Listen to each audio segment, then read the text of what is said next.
The Ugly Duckling. It was a quiet morning in the countryside.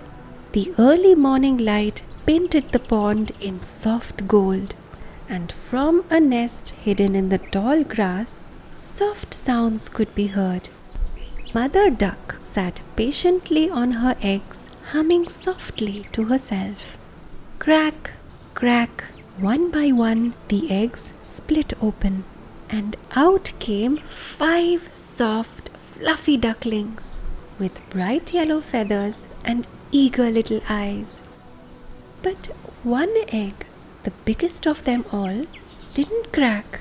She looked at it, puzzled and anxious. "This one's taking its own sweet time," she said to her neighbor, a short brown duck walking nearby. The friend duck looked over. "It's a strange one, that egg. Bigger, odd-shaped too. Are you sure it's yours?" she asked. Mother Duck frowned but said nothing. She just sat back down and waited until finally the egg broke open, and out came a big, awkward bird with wet grey feathers, a long neck, and a beak that seemed too big for his face. He gazed at the world with wide, trusting eyes. "Oh," Mother Duck blinked. "You're different," she said. All the other ducklings stared at him in shock. "What is that?" one duckling cried, jumping back. "His neck, it's so long and weird," said another, giggling. "Look at his feathers. Looks like someone poured dirty water on him," said the third, making a face. "He's not a duck. He's a disaster," the fourth laughed cruelly. The fifth duckling didn't say anything. He just stepped behind the others and whispered to himself, "Don't come near me, please don't come near me." The strange little duckling's heart sank, and all his joy of being born into this world was gone. His wings drooped and his voice shook. "What is wrong with me?" he thought sadly.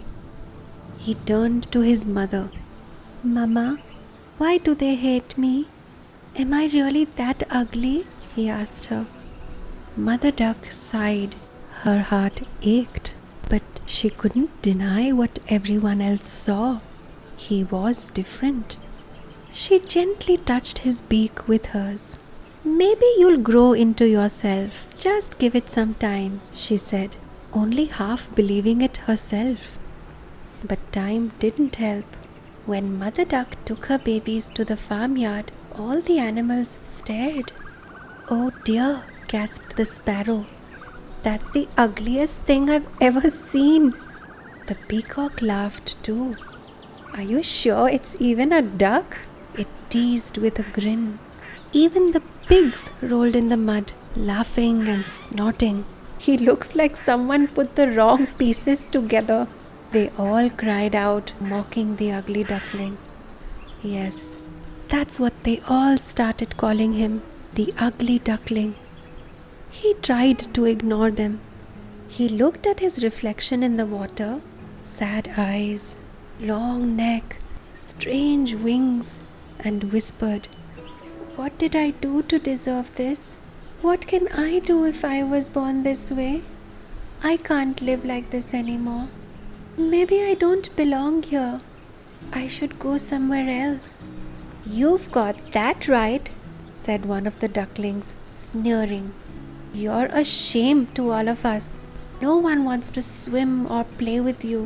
You make us look bad. Even our friends don't want to be near us because of you. It would be better if you left. Just go, and don't ever come back here again," the duckling added. "Go find some ugly riverside and stay there with other ugly things." That night, Under a sky that looked far too big, the duckling looked at his brothers and sisters one last time. He leaned close to his mother, hoping for a reason to stay, but she didn't wake. He turned, walked past the grass, and disappeared into the trees. The forest was darker than anything he had ever seen. Branches creaked like old bones. Cold mist stuck to his feathers. He didn't know where he was going. As he flew aimlessly, he met a group of wild geese by the river. "Hey, what are you?" one goose asked, tilting his head. "I don't know anymore," the duckling said. "You're strange," said the goose, "but that's okay. Being different is kind of cool." The duckling felt something inside. Was it hope? Were these geese going to be his new friends? But before he could answer that, bang! A loud sound filled the air. "Hunters!" The geese screamed and flew away, leaving the duckling alone. He ran, trying to find a place to hide. Mud stuck to his feet.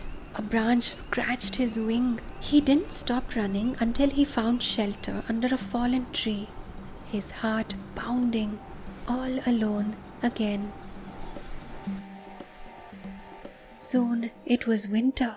The river in the forest started freezing, leaving the duckling with very little to eat and drink. The snow got deeper each day, and every step became a struggle for him. Alone and tired, he spent his days searching endlessly for food and shelter, often collapsing into the freezing cold when he could walk or fly no longer. One day, as he moved across the frozen land, he came upon a small stretch of river that hadn't turned into ice yet. Hoping to find food, he decided to stay there for as long as he could. He remained by the water's edge, cold and hungry, his little body shivering, but slowly the ice closed in around his feet. He tried to flap and pull free, but he couldn't. He was stuck and in danger of freezing in the icy water. "This is it," he thought bitterly. "Who would save someone like me? No one would even care if I'm gone," he thought. Just then, a man's voice shouted, "Hey, what's that?" A farmer who was walking past happened to see the duckling stuck in the ice. He rushed over and broke the ice. He picked up the duckling and carried him home in his coat. He cared for him and helped him get better. "You're a strange little bird," the farmer said kindly, "but you've got courage. That means something." Those were wonderful days. The duckling felt warm, safe, comfortable. There was a lot of food, comfort, and love, something he had never felt before. The duckling felt sure that this was his true home and that his life had finally changed for the better. But this time too was sadly short-lived. One spring morning, the farmer took him in his hands gently and said, "You are well now and in perfect health. You are ready to fly back into freedom now. Go, my little one, live your life in the open where you truly belong. Stay well and happy always." The duckling couldn't say no. He didn't want to seem ungrateful for everything the farmer had done for him. And with a heavy heart, he flew out and was back in the open again. He flew south this time, not knowing why. Something deep inside pulled him there. Soon he landed near a clear pond, hidden behind some flowering bushes. And there, moving like magic across the water, was a group of the most beautiful birds he had ever seen. Tall, white, shining creatures gliding gracefully on the water. He held his breath. "Don't go near them," his mind warned him. "They'll laugh at you too. They'll tell you to leave. And why shouldn't they? Just look at how beautiful they are," he thought, gazing at them in awe and wonder. But he had been flying for a long time that day, and he was very thirsty. Excuse me, he whispered, trembling. I just want to drink some water. Please, may I? I've been flying for a long time. My mouth is dry and I feel weak. I will not stay, I promise. I'll leave as soon as I quench my thirst. Please, may I? One of the birds turned. You're new here, she said, smiling at him. I know I'm ugly, he blurted out. Please don't laugh at me. I'll leave after I drink. Please, he said, trembling. The bird laughed softly. Ugly? Who told you that? The duckling looked at her, confused. Come here, she said. Look at yourself in the water. He hesitated for a moment, then stepped forward and saw himself in the water. Tall, graceful, white feathers, strong wings, a long curved neck. He looked just like them. That's not me, he whispered. It can't be. It is, she said, still smiling. That's you. You're one of us. You're a swan. More swans came close to him. You've come home, brother, one of them said. You've always been one of us, said another. No, no, cried the duckling. I'm a duck. I was born with ducks, he said, his little heart pounding hard. You're not a duck. You were never meant to be one, said yet another swan gently. But, he whispered, why was I born there then, with all the other ducks? Sometimes, said the first swan gently, our eggs end up in the wrong nest. But sooner or later, we find our way home. And you are home now, she said, her smile widening. Now, the young swan, who had thought he was a duck all this time, began to cry. Quiet, trembling tears of joy, pain, and relief. He wasn't ugly. He had never been. He had only been in the wrong place all this time. And now, finally, he was seen for who he really was. Not a duck, but a beautiful swan, born in the wrong place and mistaken for a duck. The swans now swam around him, gently nudging him, welcoming him, playing with him. He glided into the water with them, confident, calm, and complete. Later, some children came to the pond.